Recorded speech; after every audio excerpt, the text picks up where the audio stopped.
28. Lanita berjalan gontai menuju kamarnya. Tadi di mobil jauh hari, Sean meneleponnya. Kalau jatah liburnya tetap 3 hari, tapi berhubung Lani melanggar larangannya, Sean menyuruhnya pulang. Padahal aku keluar cuma ke taman sama ibu dan Ailes. Apa itu disebut pelanggaran juga?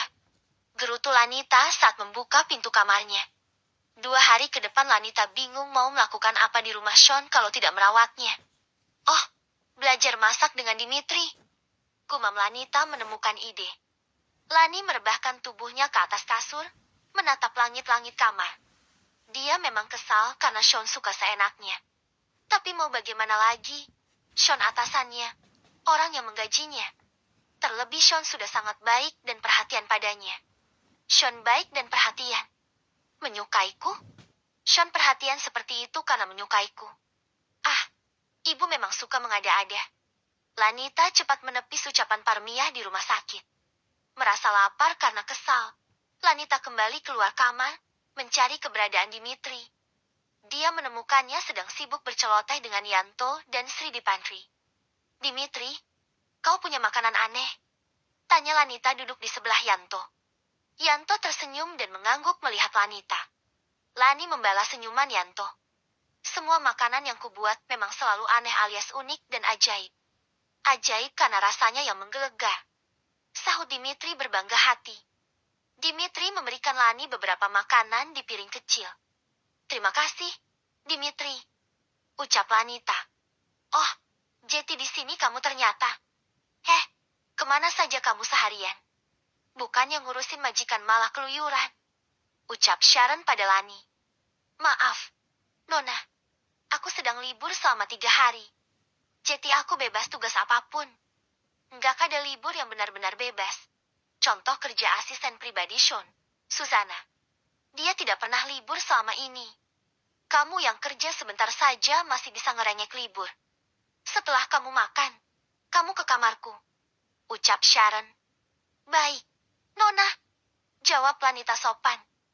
Aku beri kamu waktu setengah jam untuk menghabiskan makananmu. Awas jangan sampai telat. Ancam Sharon. Baik, Nona. Ucap Lanita. Sharon kembali ke kamarnya. Lanita cepat-cepat menghabiskan makannya. Kamu ngapain buru-buru ngabisin makanan? Tanya Dimitri. Itu tadi Nona Sharon menyuruhku ke kamarnya. Kau dengar sendiri, kan? Aku tidak suka Sharon. Dia tipikal wanita yang mendominasi. Doyan ngatur sana-sini. Dimitri mulai mengoceh. Kamu jangan bicara seperti itu tentang Nona Sharon. Tuan Sean bisa saja mendengarkan. Sergas Sri pada Dimitri. Lanita tak peduli dengan ocehan Dimitri selanjutnya. Setelah dia menghabiskan makanannya, Lanita gegas menuju kamar Sean. Sini, Lani. Pijati kaki dan seluruh tubuhku. Ucap Sharon. Lanita mengangguk patuh.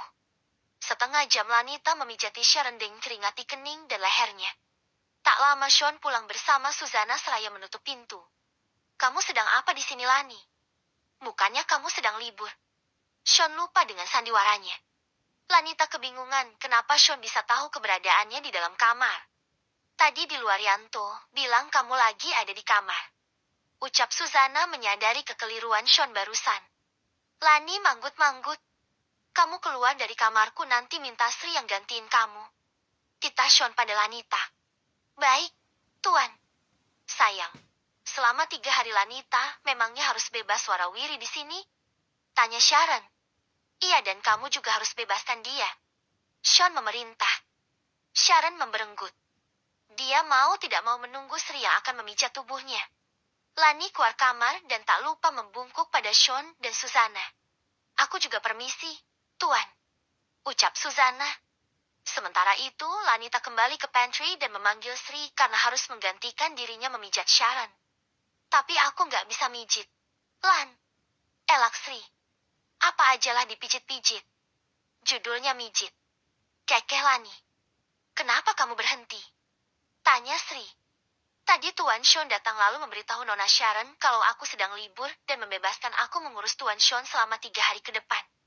Enaknya, tapi tanganku kecil begini. Enggak cocok mijit. Kamu itu disuruh majikan kamu di sini kenapa pusing? Tanya Lanita.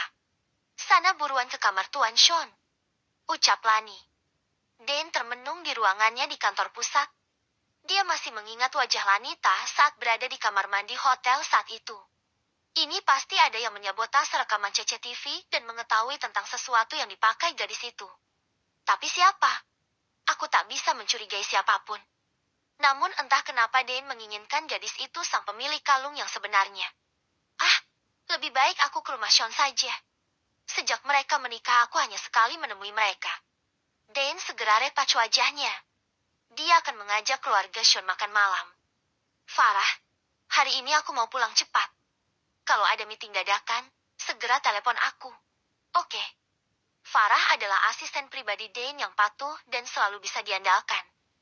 Aku pulang? Ya. Dane menyambar tas dan memakai blazer yang ternyata dia simpan di dalam sandaran kursi. Di tengah perjalanan, Dane menelepon Sharon. Sayang, Mama mau ke rumah Sean hari ini. Maaf ya dadakan. Kangen saja Mama sama kalian. Ucap Dane. Iya, Ma, aku tunggu. Jawab Sharon di seberang telepon. Kamu mau Mama belikan makanan apa? Enggak usah.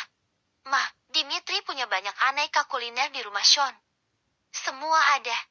Tinggal bilang pada Dimitri kita mau apa pasti langsung eksekusi. Jawab Sharon. Setengah jam kemudian, Dane sudah tiba di rumah Sean. Susana yang menyambut Dane pertama kali. Dane duduk di kursi ruang tamu yang mewah dan luas. Karena merasa lama menunggu Sharon dan Sean muncul, Dane berjalan kembali ke teras, menikmati taman di halaman rumah Sean. Sungguh indah dan tertata rapi. Lalu Dane menyipitkan mata saat melihat seseorang berjalan masuk dari pintu gerbang. Dane mengerutkan kening. Siapa ya dia? Kenapa aku seperti mengenalnya? Tapi di mana? Dane mengingat-ingat wajah Yanto yang tidak menyadari kehadiran Dane di rumah Sean. Tunggu, kenapa sepertinya aku kenal? Siapa? Ya, gumam Dane sendirian. Mama, sapa Sharon mengagetkan Dane yang sedang mengingat-ingat siapa Yanto. Sharon memeluk Dane. Mana Sean? Itu di belakang sama Susana. Ucap Sharon. Dane bersalaman dengan Sean dan Susana. Kalian mau merencanakan bulan madu kemana? Tanya Dane. Aduh, Mama sebetulnya ingin ke toilet. Boleh Mama ikut ke toilet dulu? Tanya Dane. Oh, silakan. Tapi toilet tamu sedang rusak keran airnya. Baru besok diperbaiki. Mari kita ke belakang saja. Ajak Susana. Toilet kamarku saja. Ma, seru Sharon. Enggak usah. Mama ke toilet belakang saja ini diantar Susana. Susana menjejeri langkah Dane menuju toilet pantry. Bertepatan dengan Lanita yang masuk kamar, Dane dan Susana melewati kamar Lanita. Dane tidak lama berada di kamar mandi. Dia kembali menuju ruang tamu. Tapi lagi-lagi seperti sinetron. Saat Dane sudah berlalu melewati kamar Lanita, Lanita keluar lagi menuju pantry. Tadi mamanya Nona Sharon ke sini, numpang ke toilet. Toilet ruang tamu memang sedang diperbaiki. Cantik sekali, ya. Puji Dimitri pada Sri dan Lani. Iya, aku lihat di pernikahan Tuan Sean kemarin. Ucap Sri. Dimitri diam sejenak melihat ke arah Lani. Kenapa aku merasa wajah Lani ada kemiripan dengan wajah Nyonya Dane? Dimitri membatin heran. 29. Rencana awal Dane yang ingin mengajak makan malam Sean terpaksa batal. Farah memberitahu Dane ada sedikit masalah di perusahaan. Mau tidak mau Dane harus kembali ke kantor. Mama minta maaf. Ya, nanti Mama kesini lagi. Lain waktu kita makan malam bersama. Ucap Dane mengecup kening Sharon. Jadilah istri yang baik dan manis untuk Sean. Ingat, masa depanmu tergantung dari caramu memperlakukan suamimu. Dane mewanti-wanti Sharon. Iya, Ma, aku udah berusaha jadi istri Sean yang manis dan cantik. Nih, hadiah karena aku sudah jadi istri yang baik. Sharon memamerkan satu set red diamondnya pada Dane. Mama sedari awal sudah lihat. Mama belum pernah membelikanmu satu set berlian. Pasti suamimu yang belikan. Jaga diri baik-baik. Buat Sean selalu sayang sama kamu. Ya. Dane mengecup kedua pipi Sharon. Setelah kepergian Dane, Sharon mengajak Sean berbincang mengenai bulan madu. Sementara Suzana dipanggil oleh Dimitri untuk mengobrol di taman. Pekerjaan Dimitri sudah selesai. Dia ingin bersantai dan mengobrol dengan Suzana. Merasa ada bahan pembicaraan, maka diajaklah Suzana berbincang di taman. Sebetulnya aku penasaran sejak masih di pernikahan Tuan Sean, ucap Dimitri. Penasaran tentang apa? Tanya Suzana yang berusaha bersikap biasa, tidak menunjukkan bahwa dirinya gugup. Ini adalah pertama kalinya Dimitri mengajaknya mengobrol berdua saja. Aku merasa wanita mirip ibu mertua Tuan Sean. Suzana diam. Halo. Dimitri menggoyang-goyangkan tangannya. Ya. Kenapa? Lani mirip Nyonya Dane. Dimitri mengangguk. Mirip dari mana? Gelak Suzana. Sebetulnya memang tidak begitu mirip. Hanya dilihat dari angle-angle tertentu saja. Wajahnya tidak teramat mirip. Hanya entah kenapa gesture dan di angle-angle tertentu aku melihat kemiripan. Sama-sama cantik juga. Bedanya, Nyonya Dane glamor, sementara Lanita terlampau bersahaja. Tutur Dimitri. Suzana kembali merenung. Berusaha mencari dan mengingat di mana letak kemiripan Lani dan Dane. Ya kalau mirip tak apa-apa.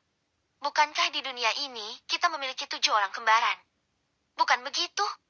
Tanya Suzana. Ya, memang. Sih, kau mengajakku kemari hanya ingin mengatakan hal ini saja. Tanya Suzana kaku. Dimitri mesem. Memang tak ada hal lain yang mungkin ingin kau bicarakan denganku. Suzana memiringkan wajah. Apa misalnya? Apa saja? Kesibukanmu, makanan kesukaanmu, atau apa saja? Oh ya, sudah lama aku ingin menanyakan makanan kesukaanmu itu apa? Suzana melongo sesaat dengan pertanyaan Dimitri. Tak ada makanan khusus yang aku suka. Semua jenis makanan aku lahap. Mungkin karena masa kecilku sangat susah hingga beranjak dewasa pun masih saja sama. Jadi setiap kutemukan makanan apapun selalu aku makan dengan lahap seolah-olah semua makanan adalah makanan kesukaanku. Papar Suzana panjang lebar dan setelahnya dia menutup mulut. Bagaimana bisa aku berkata panjang lebar serta mengatakan tentang masa laluku pada lelaki lain selain Tuan Sean? Suzana membatin tegang. Dimitri ternganga. Ternyata Suzana yang irit bicara padanya bisa berkata-kata panjang, bahkan sempat menyinggung masa lalu. Dimitri merasa semakin bersemangat mengajak Suzana mengobrol. Kalau kau ingin makan sesuatu, apapun itu, katakan padaku. Aku akan membuatkannya spesial untukmu. Ujar Dimitri dengan senyum lebar. Suzana tersedak melihat senyum Dimitri. Untung saja Dimitri membawa 2 gelas smoothie banana dengan beberapa cemilan dan juga air mineral untuk teman mengobrolnya dengan Suzana. Gesit Dimitri menyodorkan air mineral untuk Suzana. Suzana menenggak air mineral hingga tandas. Mau lanjut ini? Dimitri menyodorkan gelas smoothie banana. Suzana menolak halus. Nanti saja. Oke. Akan aku nantikan permintaan spesialmu padaku. Ujar Dimitri lagi. Suzana menunduk. Semua makanan yang kau buat nikmat. Tapi kenapa keseringan makanan dengan nama aneh-aneh?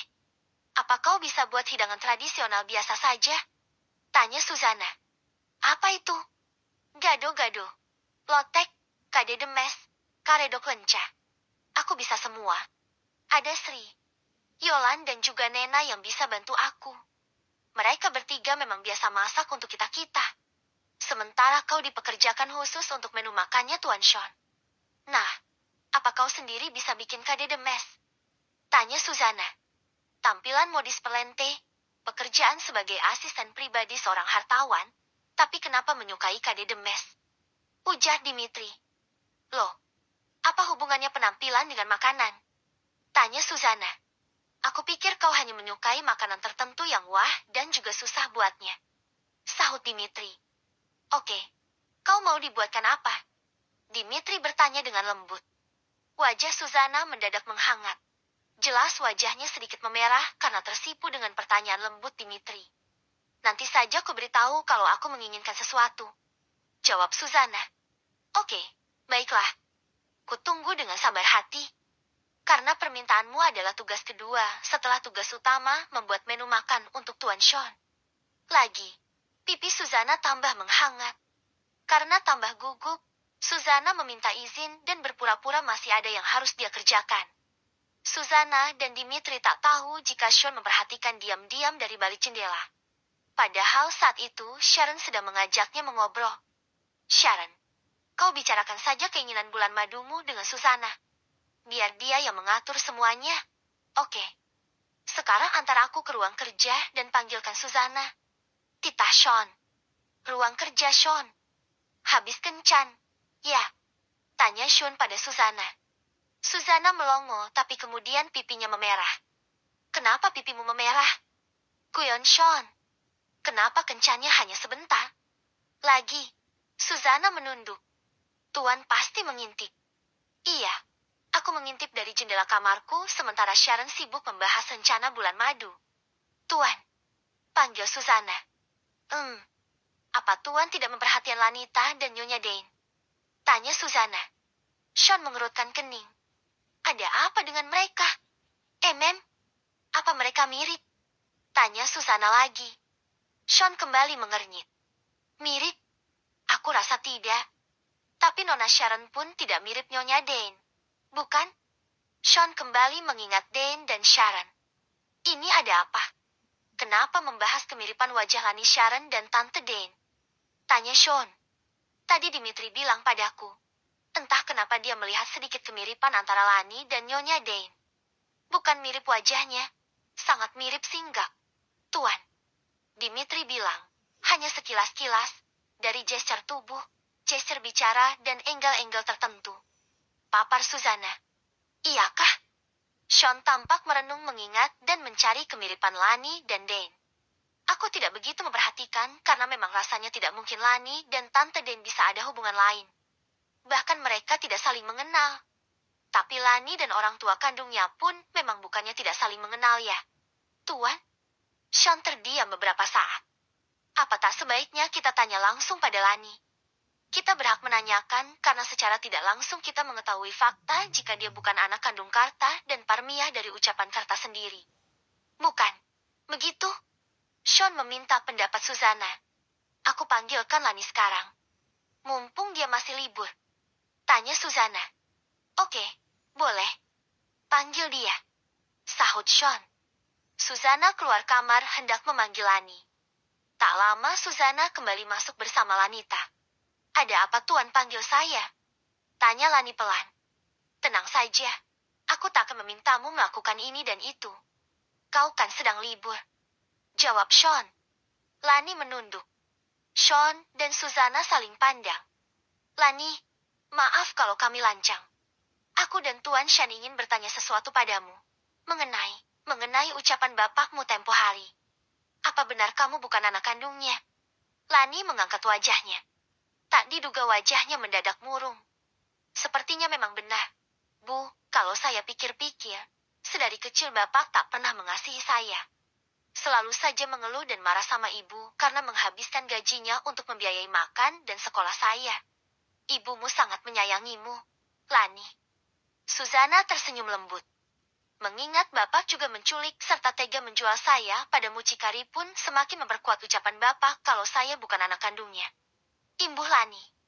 Apa kamu sudah bertanya pada ibumu tentang hal ini? Tanya Susanna. Lani yang menggeleng. Ibu sedang dalam masa pemulihan. Saya tak mau membuat beban pikiran ibu. Kalau saya bertanya, takut malah kepikiran dan asam lambung akutnya kambuh lagi. Sementara di rumah sakit sudah lama. Saya ingin ibu cepat sehat kembali, Bu. Jadi saya putuskan untuk tidak bertanya pada ibu saya. Entah mungkin nanti, saat ibu sudah benar-benar pulih. Sahut Lani panjang lebar. Susanna melirik Sean. Sean hanya manggut-manggut mendengar penjelasan Lani. Kalau ibumu sudah sembuh, beliau bisa tinggal di sini. Ucap Sean. Tapi, Tuan, saya bingung kalau ibu tinggal di sini. Apa ibu saya juga akan bekerja di sini? Tanya Lani. Sebelumnya ibumu pernah bekerja kau bilang. Kerja di mana? Tanya Sean. Ibuku perawat dulunya. Bekerja di sebuah rumah sakit, tapi sekarang rumah sakitnya sudah tutup. Entah karena apa tutup. Bahkan ibu berhenti tidak menerima pesangon sama sekali. Sahut Lani. Perawat? Sean antusias. Iya, ibuku lulusan akademi perawat. Tuan, Kalau memang ibumu punya basic pengetahuan medis, kenapa tidak bekerja saja di rumah sakit Tante Claudia ya? Sean bertanya pada Susana. Susana pun manggut-manggut tanda setuju.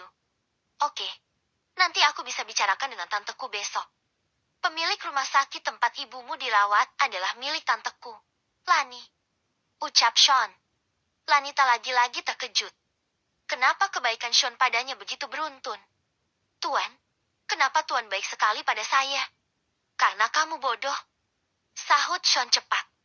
Lani melongo. Hanya karena dia bodoh, Sean menjadi sangat baik padanya. Lani sungguh tidak mengerti. Susana mesem mendengar jawaban Sean. Bagaimana bisa hanya karena Lanita adalah gadis yang bodoh bisa membuat Sean selalu berbaik hati padanya? Ya sudah, kamu bisa kembali ke kamarmu. Oh, jika suatu saat kamu butuh bantuan untuk menemukan orang tua kandungmu, ceritakan padaku. Aku akan berusaha membantumu. Ucap Sean lembut.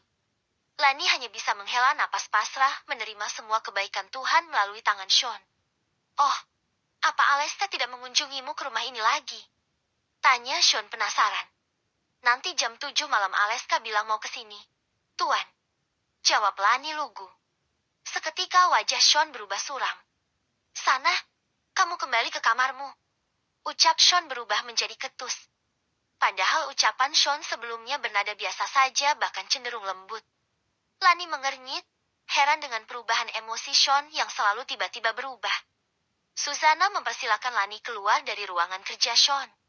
Kenapa gadis bodoh itu senang sekali tiap kali menyebut nama Aleska? Ucap Sean saat Lanita sudah keluar dari ruangannya. Tuan, Anda cemburu? Tanya Susana. Sean mendelik. Apa kau bilang? Tidak. Oh, ya. Apa jika seseorang menanyakan apa makanan kesukaan kita tandanya dia menyukai kita? Susana mengalihkan pembicaraan. Sean memiringkan wajah. Apa Dimitri yang menanyakan hal itu padamu? Susana mengangguk. Seketika Sean tergelak. Benar-benar perubahan emosi yang seringkali berubah dengan cepat. Apa ku bilang? Kalian sebetulnya saling flirting. Apa Dimitri menanyakan hal itu tadi saat kalian kencan di taman? Wajah Susana memerah. Jangan kabur karena malu. Kau saja selalu menggodaku. Bahkan menuduhku cemburu pada Aleska. Siapa yang cemburu padanya? Suara Sean kembali ketus. Ponsel Susana berdering. Telepon dari Pak Damien. Tuan. Ucap Susana. Ya terimalah. Damien adalah orang kepercayaan Sean di perusahaan. Dia mengelola Sanda Goldland Realty dengan sangat baik. Sean akan memintanya menggantikan posisinya selagi dia bermain-main di luar pekerjaannya. Entah itu karena malas, karena studi, atau seperti saat yang sedang dia lakukan saat ini, berpura-pura buta. Sean menyimak pembicaraan Susana dan Damien. Ternyata Damien hanya melapor rutinan jika kondisi perusahaan sedang stabil malah cenderung semakin maju pesat. Jadi Sean bisa tenang menjalani kehidupan pura-pura butanya. Susana dan Damien sudah teruji sangat loyal pada Sean dan Ajisaka. Sean kembali ke kamarnya. Dia merasa tak bersemangat mendengar Aleska akan menemui Lani jam 7 malam sebentar lagi. Sayang, aku mau beli Gadino bag. Tahun ini Hilt Paladino menelurkan rancangan terbarunya. Rajuk Sharon. Itu merek tas, kan? Tanya Sean. Sharon mengangguk. Sean mendesah. Wajahnya tambah suram. Kenapa? Kamu tak mau membelikanku tas? Sharon semakin merajuk. Tas ini untuk aku bawa saat kita bulan madu. Hanya 500 jutaan. Ya belilah. Sahut Sean malas. Kenapa muram? Tanya Sharon. Apa 500 juta untuk tas terasa sangat mahal bagimu? Bukan karena harganya. Pasti terbuat dari kulit hewan. Keluh Sean. Iya, dari kulit buaya asli. Jawab Sharon. Kenapa wanita senang sekali memakai barang yang terbuat dari kulit hewan? Kasihan hewan-hewan itu dibunuh dan dimanfaatkan hanya untuk dijadikan aksesoris manusia. Ucap Sean. Sharon melongo. Dia pikir Sean keberatan karena harganya melainkan karena bahan barang tersebut dari kulit hewan. Cloth bagmu yang ada di ruang tamu pun terbuat dari kulit hewan juga. Tanya Sean. Oh, clutch bag aku ketinggalan di ruang tamu tadi. Sharon gegas keluar kamar. Tunggu. Ya. Namun saat Sharon tiba di ruang tamu, dia melihat Aleska sedang mengobrol dengan Lani. Sharon diam-diam memperhatikan sorot mata Aleska terhadap Lani. Kurasa sepupu Sean ini menyukai Lani. Apa karena Aleska datang menemui Lani hingga saat masuk kamar tadi wajah Sean tampak murung? Batin Sharon. Sepertinya aku harus mendekati Aleska dan memberinya semangat untuk semakin mendekati Lanita. Karena aku tidak suka Lani terlalu diistimewakan oleh Sean. Halo, ada tamu rupanya. Sharon muncul di depan Lani dan Aleska. Aku mau ambil ini. Sharon meraih clutch bag-nya yang tergeletak di atas meja. Hei, ini malam minggu. Kenapa kalian tidak keluar bermalam mingguan? Sharon melancarkan aksi. Aku sih memang ingin sekali mengajaknya keluar. Tapi Lani selalu sibuk. Jawab Aleska. Lani sedang libur 3 hari. Dia juga dibebas tugaskan di rumah ini selama dia libur. Ajaklah jalan-jalan mumpung free. Saran Sharon. Bagaimana Lani? Kita bisa keluar? Tanya Aleska. Aku harus minta izin Tuan Sean dulu. Jawab Lanita. Sean sedang bersiap-siap mau tidur. Katanya kepalanya sedikit pusing. Biar aku saja yang pamitkan. Tak apa-apa. Aku sudah menjadi nyonya rumah ini. Pergilah. Tak perlu takut. Sharon berharap Lani tidak rewel dan menyetujui sarannya. Lanita pun luluh dan setuju untuk keluar bersama Aleska. Sharon merasa senang. Malam itu, Lani keluar rumah dan bermalam minggu dengan Aleska. Lani tak tahu jika kemarahan Sean akan menunggunya esok hari. 30. Saat Sharon ke bawah mengambil clutch bag, Sean sengaja duduk di dekat jendela. Di sana dia bisa melihat mobil Aleska yang diparkir. Sean ingin tahu seberapa lama Aleska berada di rumahnya. Sharon masuk kamar, meletakkan clutch bag lalu menghampiri Sean. Aku mau mandi. Kau tidak perlu apa-apa lagi, kan? Sean menggeleng. Aku hanya ingin duduk di sini, menikmati angin segar alami. Sahut Sean. Oke, aku mandi. Sharon berlalu pergi mandi. Tak berselang lama Sean melihat Aleska membuka pintu mobil untuk seseorang. Lani. Mau kemana dia? Sean mengernyit. Berani-beraninya dia keluar rumah bersama Aleska tanpa seizinku. Sean segera menghubungi Susana. Sus, apa Lani izin padamu keluar bersama Aleska? Tidak, Tuan. Cepat telepon dia kenapa bisa dia keluar tanpa izinku. Titah Sean. Baik, Tuan. Sean merasa marah karena Lani seenaknya pergi dengan Aleska. Tak berselang lama, Susana menelepon. Lani diizinkan Nona Sharon. Tuan. Malah Nona Sharon yang menyarankan. Tadinya Lani mau izin, tapi Nona Sharon meyakinkan Lani kalau Tuan tidak akan kenapa-kenapa. Coba kita lihat di rekaman CCTV ruang tamu. Ucap Susana. Sean melirik kamar mandi. Sharon memang suka lama jika berada di kamar mandi. Kadang Sean heran. Apa wanita memang selalu lama jika mandi? Sean cepat-cepat melihat rekaman CCTV saat Sharon ada di ruang tamu, bahkan saat Sharon mengintip Aleska dan Lanita pun tampak jelas. Maksud Sharon apa menyuruh Aleska mengajak Lani bermalam mingguan? Sean mengepalkan tangan. 1 jam kemudian Sharon sudah keluar dari kamar mandi. Tubuhnya harum mewangi. Tapi dia tidak melihat Sean di kamar. Kemana lagi perginya? Seharian di ruangan kerja terus, malam-malam juga di sana. Gerutu Sharon.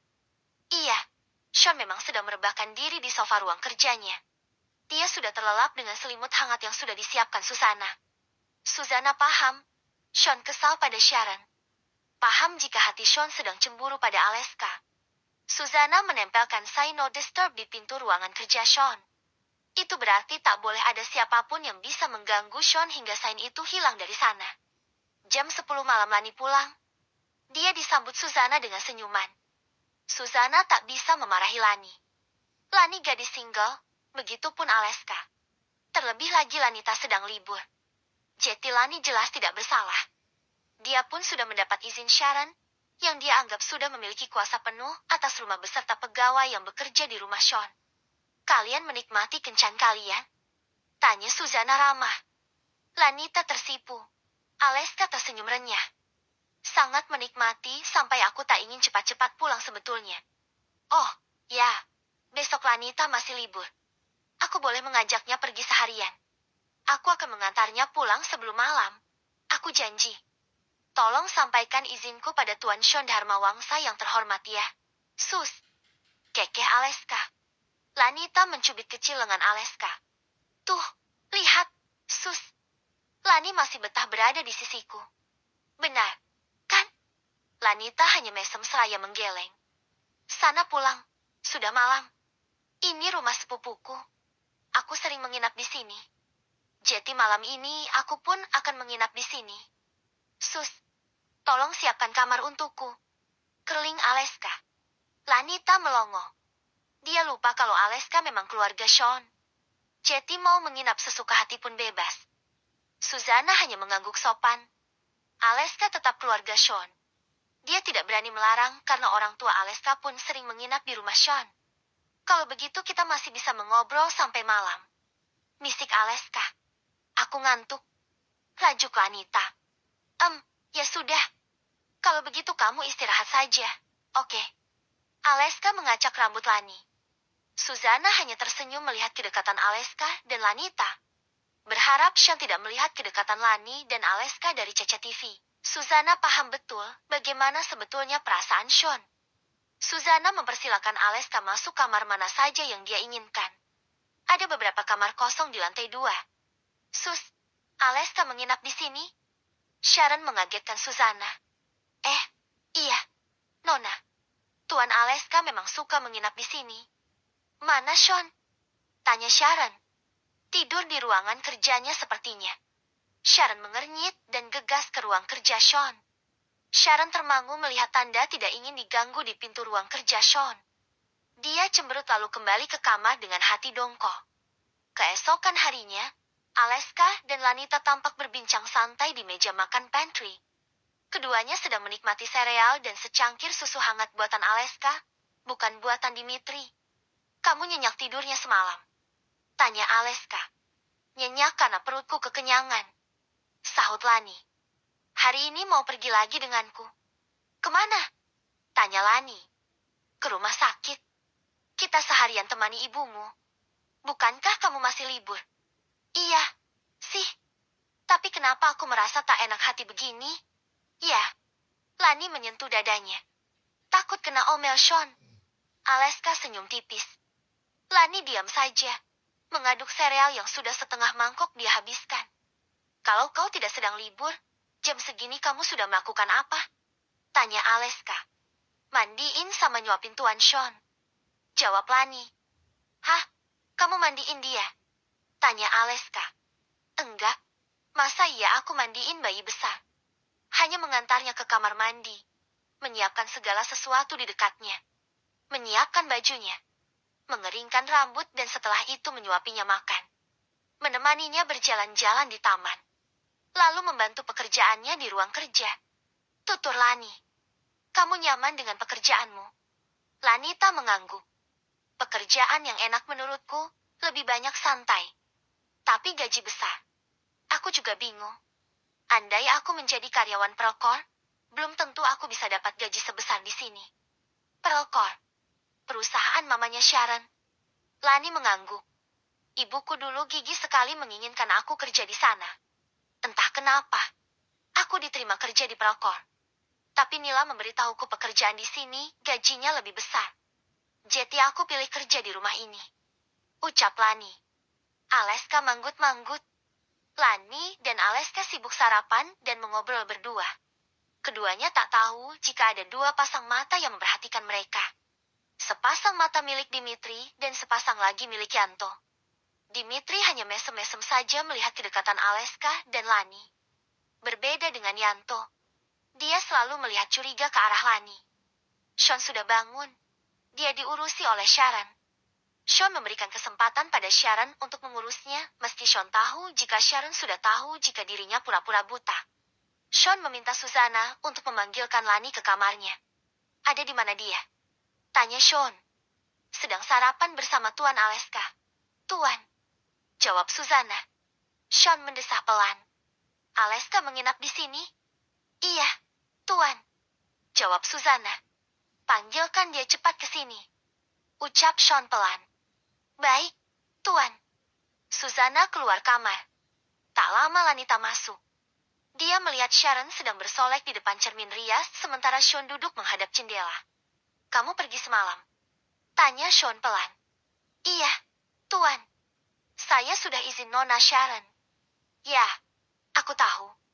Hening. Sharon sesekali melirik Sean dan Lani dari cermin. "Hari ini kamu masih libur. Pergilah kemana saja kau suka. Kalau memang Aleska bisa menjagamu dengan baik, pergilah bersamanya. Tapi ingat, jam tanganmu jangan pernah kamu lepaskan," ucap Sean pelan. Lanita merasa aneh dengan sikap Sean. Dia pikir akan mendapatkan kemarahan atau omelan atau apapun itu dari Sean. Kenapa pagi ini Sean berbicara tanpa melihat ke arahnya? Sean terus saja memandang keluar jendela. Suaranya pun pelan. "Tuan, Aleska mengajak saya ke rumah sakit seharian. Apa boleh?" "Ya, pergilah. Kau masih libur," ucap Sean pelan. Kening Lanita mengernyit. "Tuan, apa Tuan sedang tak enak badan?" tanya Lanita. "Tidak, kenapa?" "Oh, ya, tidak apa-apa kalau begitu. Apa ada yang harus saya lakukan sebelum saya pergi ke rumah sakit?" "Tak usah. Sharon sudah bisa mengurusku selama kau libur. Pergilah," sahut Sean masih tak ingin melihat Lanita. "Saya permisi, Tuan," ucap Lani seraya keluar dari kamar. Tinggal Sharon yang merasa menang karena Sean akhirnya pasrah dan menerima kenyataan jika Lanita bebas didekati siapa saja. Sean bisa apa? Dia sudah menikah dan punya istri. "Antarkan aku ke ruang kerja," titah Sean pada Sharon. "Kamu belum sarapan," ucap Sharon. "Nanti saja. Aku perlu bicara dengan Susana." Sharon mematuhi ucapan Sean.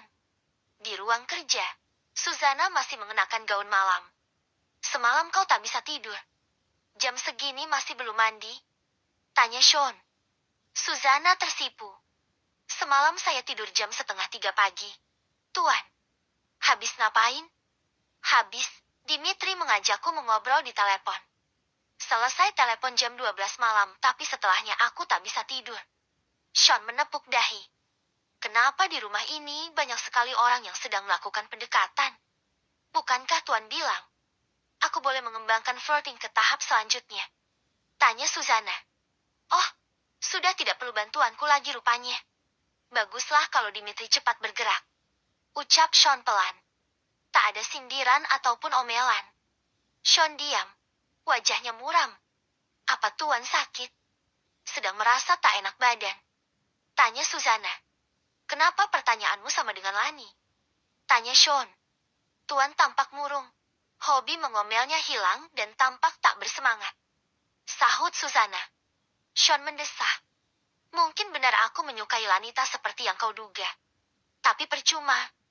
Aku sudah menikah. Lanita juga bebas didekati siapapun. Jadi ya terserah dia mau dekat dengan Aleska atau siapa itu urusannya." Sean berkata tanpa semangat. "Tuan patah hati." Susana menerka. Sean diam beberapa saat. "Memang aku berhak patah hati pada siapa? Lani? Sharon? Entahlah. Sharon pun tidak benar-benar mencintaiku. Tapi setidaknya dia tetap baik bahkan mau mengurusku. Tak apa. Memang sudah seharusnya seperti itu." Susana melihat kemurungan di wajah Sean. "Percepat saja jadwal bulan maduku," ucap Sean akhirnya. Apa? Tuan, percepat. Anda yakin?" Sean mengangguk lemah. "Ada Damien yang bisa kuandalkan. Lalu kau ikut aku bulan madu. Lanita biarkan tinggal di rumah ini." Susana menatap Sean lekat. "Tuan yakin?" Sean mengangguk. "Antarkan aku ke kamar. Aku ingin memberikan Sharon kesempatan apakah dia bisa benar-benar menjadi istri yang manis atau tidak pada akhirnya." Susana menelan ludah kering. Memang sudah seperti itu seharusnya. Semoga saja Sharon benar-benar bisa menjadi istri yang manis yang diharapkan Sean.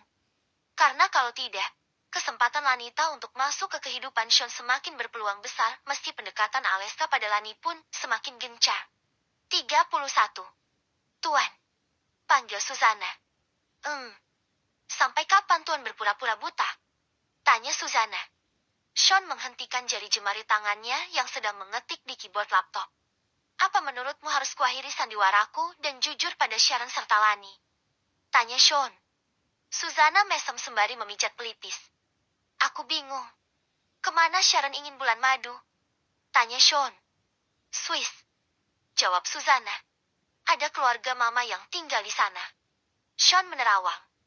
Mereka tidak tahu aku berpura-pura buta. Ya sudah jujur saja. Kekeh Susanna. Semua pegawai tuan di rumah ini sudah teruji ketulusannya. Bukan? Kecuali mungkin Nona Sharon. Oh, aku hampir lupa telepon Tante Claudia. Aku mau membicarakan ibunya Lani. Tuan, Ibu Parmia sepertinya sudah sepuh. Seusia dengan Karta. Kurasa, lebih baik beliau tinggal di sini saja bersama Lani. Untuk bekerja di rumah sakit rasanya tidak mungkin. Sean termenung. Aku belum pernah melihat ibunya Lani memang. Apa Ibu Parmia setua itu? Susanna mengangguk. Tubuhnya ringkih. Mungkin karena menahan banyak beban hidup. Nanti saja kalau Tuan Sean melihatnya, pasti tak akan tega. Kurus dan juga lemah. Sean termenung lagi. Kenapa aku mempedulikan Lanita dan ibunya? Sus. Gumam Sean. Karena Lanita bodoh. Kikik Susanna. Sean mesem. Ya sudah. Kau akan ikut aku ke Swiss? Apa perlu kuajak Dimitri? Jangan, Tuan. Siapa tahu saya dapat jodoh bule Swiss. Kekeh Susanna. Sean tergelak. Ya sudah, atur saja secepatnya. Tuan, kalau Tuan bulan madu, apa mungkin tidak menyentuh Nona Sharon? Tanya Susanna hati-hati. Dia akan lupa sentuhanku jika ku banjiri dengan uang di sana. Sharon akan sibuk shopping. Bukankah bulan maduku hanya sekedar formalitas saja? Tuan bilang akan memberikan kesempatan pada Nona Sharon jadi istri yang manis. Ya memang. Bagaimana dia bisa jadi istri yang manis jika ditolak terus-menerus? Salah dia karena berkhianat dan berpura-pura. Jawab Sean enteng. Kalau begitu apa pergi ke Swiss tidak buang-buang waktu, tenaga dan uang? Ucap Susanna. Sean termenung. Tapi uangku banyak. Susanna. Iya, aku tahu, Tuan. Mau seluruh penghuni rumah ini beserta seluruh bodyguard diajak ke Swiss dan tinggal di sana selama 1 bulan pun Tuan mampu. Tapi ke Swiss hanya sekedar memanjakan Nona Sharon yang jelas-jelas tidak jujur padamu, apa itu worth it? Sean menghela napas dalam. Kenapa kau membuatku bingung? Apa tidak sebaiknya sebelum bulan madu, Tuan Sean sedikit melakukan pendekatan pada Nona Sharon? Apapun itu. Misal, sedikit perhatian dan selalu bersama. Susanna memberi saran. Sean diam sejenak lalu tersenyum renyah. Aha, kau memang selalu pintar memberikan solusi. Oke, tunda sementara waktu bulan madunya. Aku akan mencoba bersikap manis pada Sharon. Apa akan berterus terang juga padanya? Tentang sandiwara Tuan. Sean mendesah. Mungkin sebentar lagi. Aku ingin melihat seberapa telaten dia mendampingiku. Susanna menarik napas dalam. Aku hanya ingin Tuan bahagia. Apapun itu aku selalu mendukungmu. Tuan, terima kasih untuk kasih sayangmu. Sus, sana, kembalilah tidur. Tapi jam 1 siang kau harus sudah ada di ruangan ini. Sekarang antarkan aku ke kamarku. Tita Sean merentangkan sebelah tangan. Susanna lekas menggandeng tuannya itu. Tuan yang berhasil membawanya dari jurang kemiskinan dan rasa putus asa. Dia berjanji akan mengabdikan seluruh hidupnya untuk melayani Sean Dharma Wangsa. Sharon menutup pelan pintu kamar mandi. Barusan dia mengantar Sean ke dalam, menyodorkan semua keperluan mandinya. Dia berjalan ke tempat tidur lalu berpikir keras. Sampai kapan Sean berpura-pura buta? Apa dia tidak lelah? Untuk apa Sean bersandiwara seperti ini? Pada siapa aku harus mencari informasi? Susanna tak akan mungkin membeberkan apapun mengenai Sean. Dia terlampau setia. Tapi hanya pada Susanna satu-satunya orang tempat Sean berbagi. Aku harus lebih bisa meyakinkan Sean tentang kesetiaanku. Sean belum menyentuhku, mungkin dia masih merasa jijik saat dia melihatku berciuman dengan Josh di kamar ini. Ah, bodohnya aku mengira Sean benar-benar buta. Sharon merutuki perbuatannya sendiri dalam hati. Sharon, panggil Sean yang sudah berada di pintu kamar mandi. Oh, kau sudah selesai? Sharon gegas menghampiri Sean. Setelah membantu Sean memakai baju, Sharon mengeringkan rambut Sean. pekerjaan yang biasanya dilakukan Lani. Setelah itu, Sharon telaten menyuapi Sean, memijat bahunya saat mereka berjalan-jalan di taman. Sepasang suami istri itu sedang berada di gazebo taman. Sean sedang berjemur, dia senang berlama-lama di bawah matahari pagi. Sean bisa melihat perbedaan Sharon dan Lanita. Sharon mengenakan sweater di bawah hangatnya mentari pagi. Dia sibuk menghalangi kulitnya dari paparan sinar ultraviolet. Sementara Lani selalu merentangkan tangan dan wajahnya kerap menantang sorot sinar mentari dengan mata terpejam. Dirinya dan Lani sama-sama senang berlama-lama ada di bawah mentari pagi. Apa tiap hari kamu senang berjemur? Tanya Sharon. Ya tiap hari. Bahkan di kantor. Tiap pagi aku selalu berada di atap. Menikmati sinar orange yang menghangatkan tubuh sekaligus menghangatkan hati. Kenapa? Aku tak suka berlama-lama berjemur. Keluh Sharon. Pergilah ke kamar. Aku bisa duduk di sini sendirian. Jawab Sean enteng. Sharon cemberut. Jika dia meninggalkan Sean berjemur sendirian, dia akan merasa kalah dari Lani. Oh, tapi kan itu tugas Lani sebagai perawat Sean. Nah, justru karena dia istrinya, dia harus lebih sabar dari Lani. Sharon mendesah pelan lalu tersenyum. Demi kamu, aku akan mencoba hal-hal baru agar kita seirama sejalan. Sharon memeluk leher Sean dari belakang. Oke, mari kita lihat sampai mana batas kesabaranmu mengurusku. Sharon. Batin Sean. Setelah berjemur kamu bantu aku bekerja di ruangan kerja. Kamu tidak masuk kantor? Tanya Sharon. Aku pemiliknya dan aku punya Damien beserta anak buahnya. Kenapa aku harus repot? Sharon diam. Dia malas membantu Sean menghadapi dokumen-dokumen penting yang membosankan. Ingin kabur saja rasanya. Kabur ke salon dan memanjakan diri di sana. Spa, mesas, pedimeni, atau mungkin bertemu Josh di sebuah kafe lalu menikmati makanan lezat. Setelah itu bersantai di apartemen Josh. Tapi pesan mamanya dan misinya menikah dengan Sean adalah demi uang. Sharon harus menahan semua rasa tidak suka dan kebosanannya. Aku tahu kamu tidak betah bekerja menghadapi segala macam dokumen penting denganku, Sharon. Tapi semua dokumen itu adalah uangmu. Bukankah kau menyukai uang? Nikmatilah menjadi istriku. Sean tersenyum dalam hati. Sharon, apa membantuku bekerja membuatmu bosan? Tanya Sean. Iya, aku bosan. Tapi aku harus belajar. Pekerjaanmu adalah mesin uang untukku. Aku tak mau kalah cerdas dari Lani. Uangmu bukan untuk Lani, tapi untukku. Jawab Sharon lugas. Paling tidak, ada hal yang disuka Sean dari Sharon. Sharon lebih sering terbuka. Dia menyuarakan isi hatinya dengan lugas. Sayang, Sharon tetap memilih menyimpan sendiri bahwa dia mengetahui jika Sean tidak buta. Bahkan diam-diam tetap berhubungan dengan Josh. Tepat jam 10 siang, Sean mengajak Sharon menyudahi acara berjemurnya. Sean merasa kasihan melihat Sharon sangat berkeringat, apalagi dia memakai sweater. Saat Sean dan Sharon kembali menuju rumah, dari tempat tersembunyi keluar Yanto. Dia memandangi Sean dan Sharon hingga menghilang dari pandangan. Yanto kemudian kembali bersembunyi dan menelepon Omah. Pagi ini Nona Sharon dan Tuan Sean tampak mesra. Mereka berdua berjemur lama sekali, bahkan Tuan sering tersenyum pada istrinya. Yanto melapor. Baguslah. Kudengar, kemarin Nyonya Den berkunjung ke sana. Tanya Omah di seberang telepon. Iyakah? Aku tidak tahu. Baguslah kau tidak bertemu dengannya.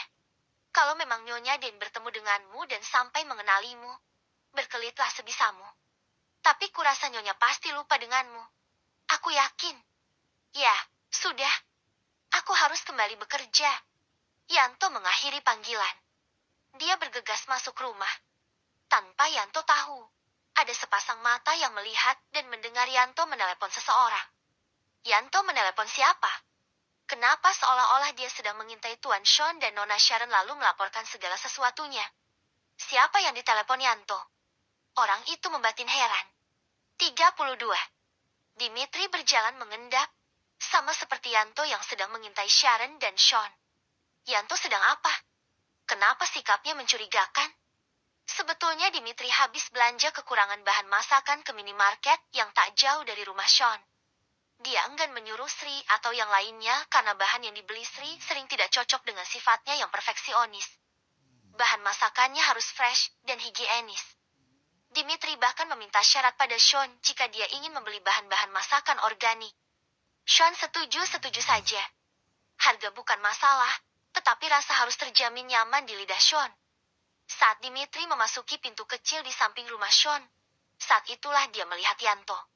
Pintu kecil itu tersamarkan dari luar dan dari dalam oleh pepohonan. Dimitri memeluk paper bag agar tidak bersuara. Dia berdiri mematung memperhatikan Yanto. Cukup lama Dimitri menunggu Yanto pergi. Tapi Yanto tidak pergi-pergi.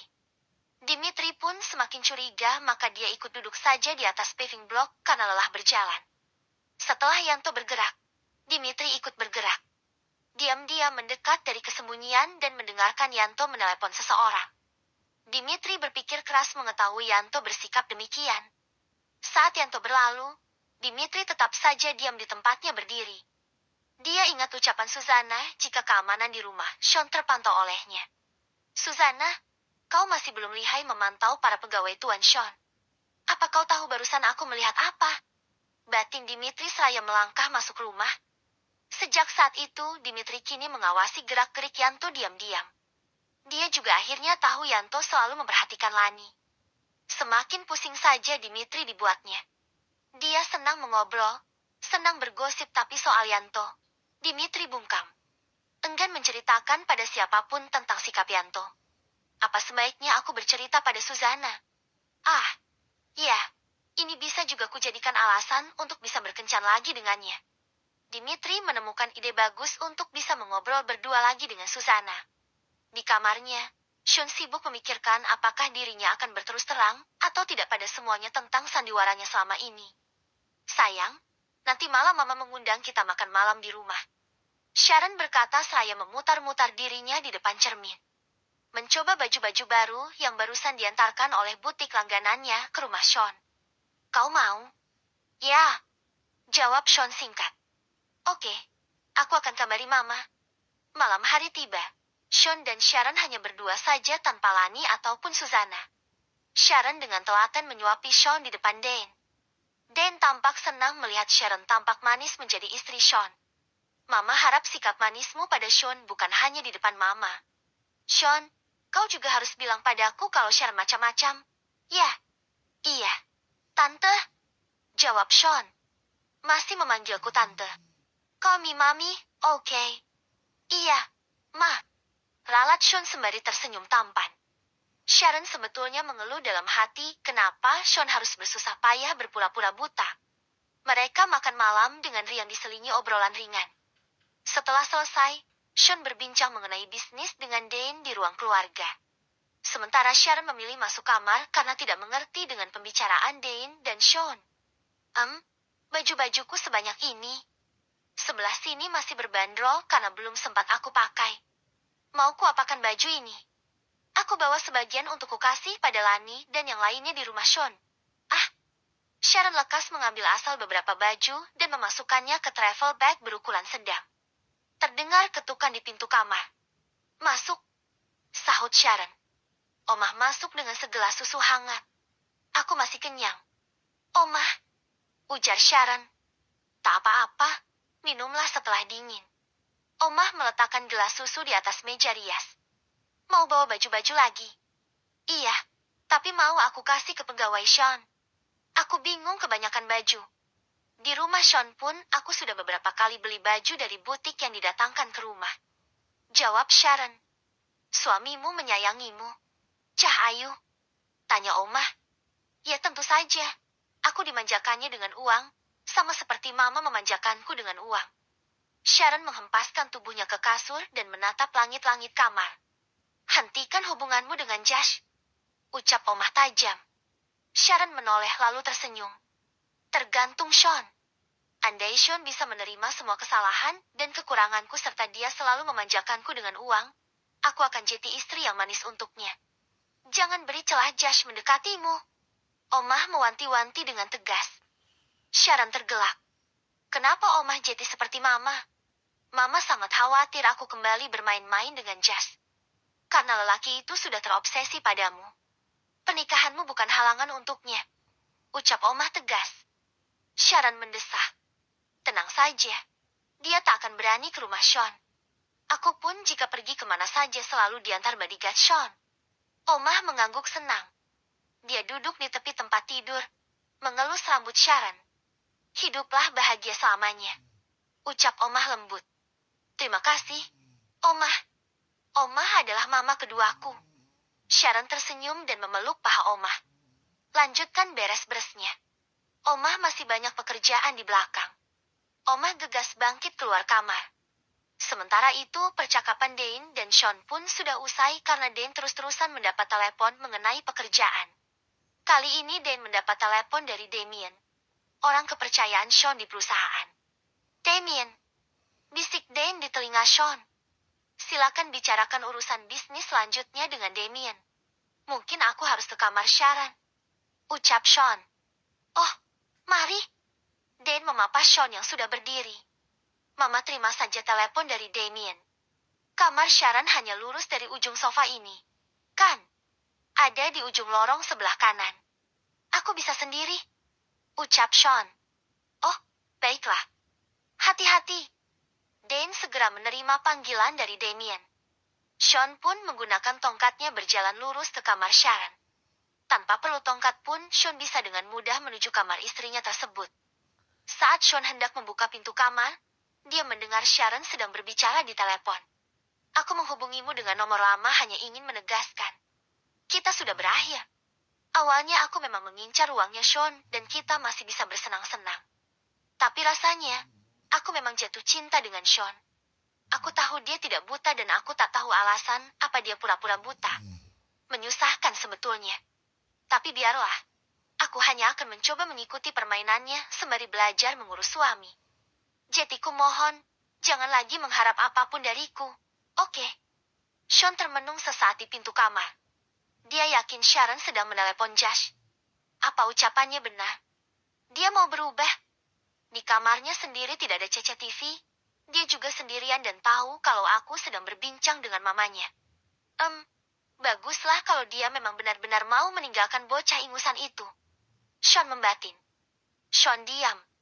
Dia melihat Dane masih bicara di telepon dengan Damien. Dia kembali berjalan menjauh dari kamar Sharon. Lalu berbalik menuju kamar Sharon dan kali ini langkah serta tongkatnya dia buat berisik. Agar Sharon tahu dirinya baru saja tiba. Sean mengetuk kamar Sharon. Pintu kamar terbuka. Sedang apa? Tanya Sean. Aku beres-beres baju. Kebanyakan dan sudah old fashion. Mau aku kasih Lani, Sri, dan yang lainnya. Jawab Sharon seraya diam-diam membuang kartu SIM lamanya ke sembarang arah. Tapi Sean melihatnya dari cermin. Sean tersenyum. Kate. Sean duduk di tempat tidur. Kamarmu harum, ujar Sean. Padahal aku sudah berhari-hari di rumahmu. Ya, keke Sharon. Sean mengitari kamar Sharon yang sangat luas meski tak seluas kamarnya. Nuansa merah mendominasi kamar Sharon. Sepertinya dia memang penyuka warna merah. Warna menyala yang berarti semangat yang membara. Berapi-api dan bisa saja berarti kemarahan yang meledak-ledak. Merah membuat mataku silau. Aku suka warna-warna lembut, ungu muda, merah muda atau coklat muda. Sean mengoceh dalam hati. Apa kita menginap di sini saja? Usul Sharon. Aku tak bawa salin. Jawab Sean. Ya sudah. Kita pulang sekarang. Sean mengangguk. Sharon dan Sean memutuskan segera pulang. Dane memeluk dan menciumi Sharon berkali-kali. Betapa kentara kasih sayang Dane untuk Sharon. Omah yang melihat Dane tampak begitu menyayangi Sharon terlihat sangat puas dan bahagia. Dane dan Omah mengantar Sean dan Sharon sampai teras di mana jauh hari dan mobil Sean diparkir di depan teras. Sharon melambai pada Dane dan Omah. Di dalam mobil, Sharon menggandeng lengan Sean dan menjatuhkan kepalanya di bahu suaminya itu. Sean membiarkannya saja meski separuh hatinya ingat pada Lani.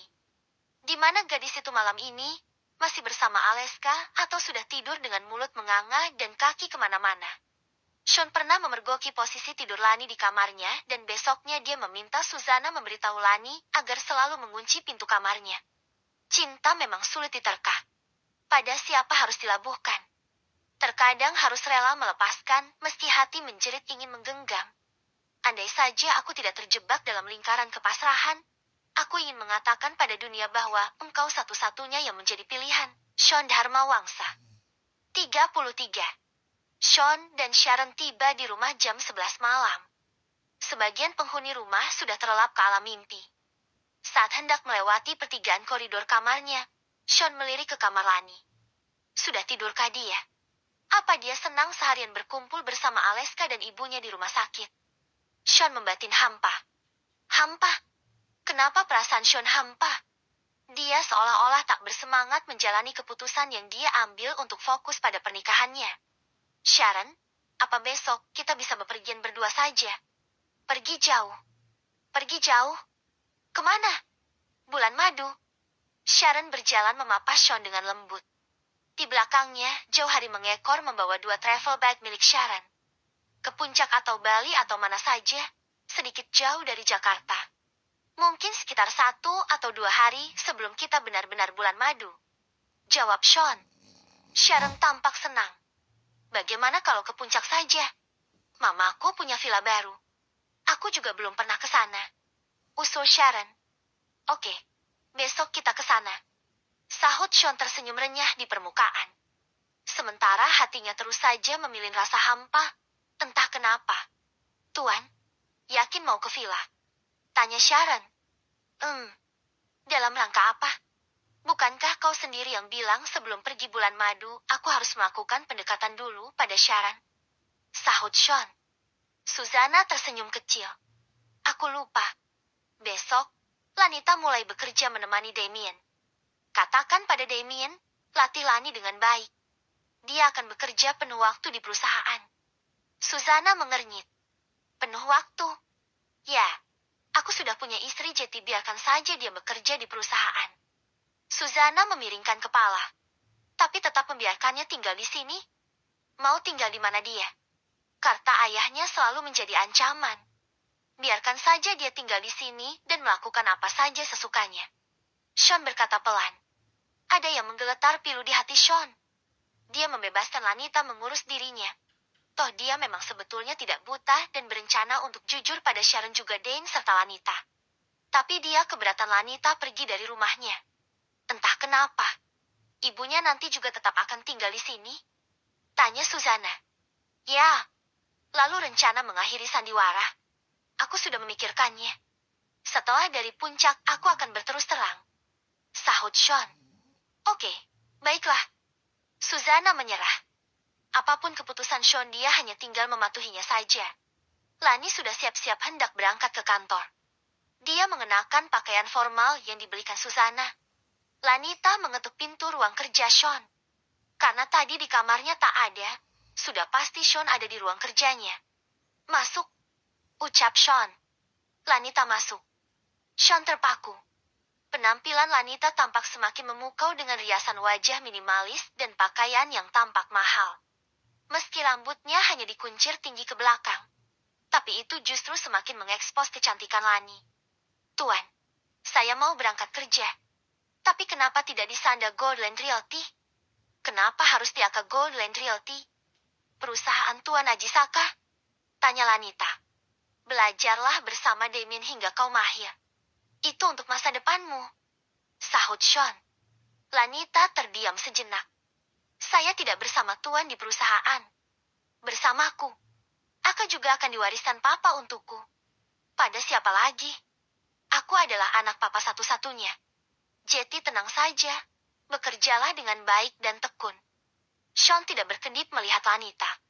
Jangan tebar pesona saat kamu bekerja. Fokus. Sean khawatir kecantikan Lanita akan menarik para kumbang yang ada di perusahaan. Tebar pesona? Lanita tersenyum dan menutup mulutnya, tapi dia tetap menunduk. Sean mengernyit. Kenapa? Tanya Sean.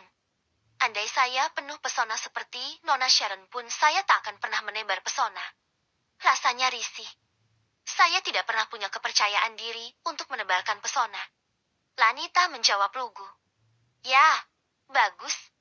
Tetaplah seperti itu. Sean bernapas lega. Kamu pulang pergi diantar Joe Hari. Tapi tugas Johari mengantar jemput kemanapun Tuan pergi. Ujar Lani.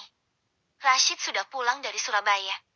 Rashid sopir sekaligus ketua bodyguard di rumah ini. Masih ingat Rashid?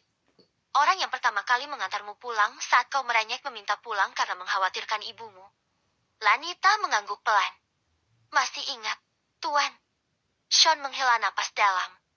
Dia terus saja memandangi Lani yang tak henti menunduk dari sejak dia masuk. Lani, tak adakah keinginanmu melihat wajahku? Wajah yang banyak orang bilang tampan. Apa menurutmu Alesta lebih tampan dariku hingga kamu selalu saja bersikap nyaman dan bebas tertawa bersamanya? Sean membatin resah. Ya sudah, pergilah. Ingat, makan siang harus tetap dengan Damien atau Tiara, kepala sekretaris di sana. Jangan pernah pergi makan siang dengan yang lain, apalagi dengan karyawan pria. Sean berkata tegas. Baik, Tuan. Jawab Lanita. Sean memejam saat Lanita pergi dari ruangannya. Apakah aku sudah benar-benar jatuh cinta pada gadis itu? Beginikah rasanya jatuh cinta? Resah, cemas dan selalu ingin melihatnya baik-baik saja setiap saat. Sean kembali membatin gelisah. Puncak. Villa milik dan tampak besar, tapi tidak terlalu mewah. Mama sengaja beli villa sederhana ini untuk acara keluarga inti. Hanya ada TV di ruang tamu saja. Jelas Sharon. Kau bilang kita hanya berdua. Kenapa Susana dan Dimitri kamu ajak serta? Ucap Sharon. Susana harus ikut kemanapun aku pergi.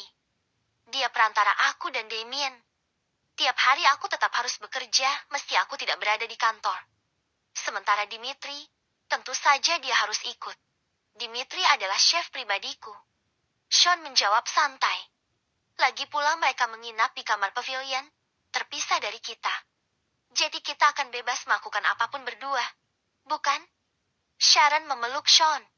Sean tidak menjawab. Dia hanya diam saja. Sore hari Lanita pulang dari kantor. Setelah istirahat sebentar, mandi dan berganti baju, Lani menuju pantry. Jadwalnya Sean memakan menu-menu kecil buatan Dimitri. Tapi saat tiba di pantry, tak ditemukannya chef berperawakan tinggi tegap tersebut.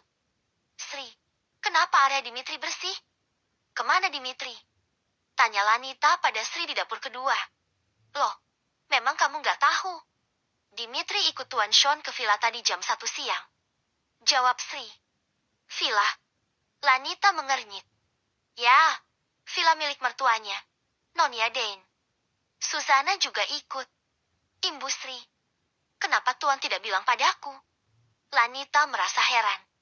Baiklah, aku kembali ke kamar. Terima kasih, Sri. Lanita berlalu.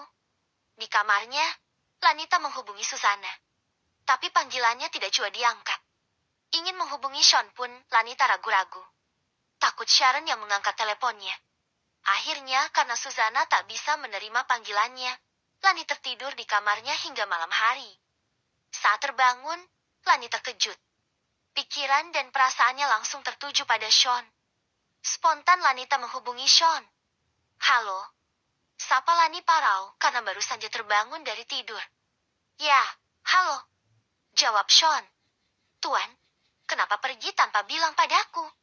Tanya Lani spontan dan masih setengah mengantuk. Kau menelponku jam 11:30 malam hanya ingin menanyakan hal itu. Jawab Sean pelan. Mata Lani seketika terbuka penuh. 11:30 malam.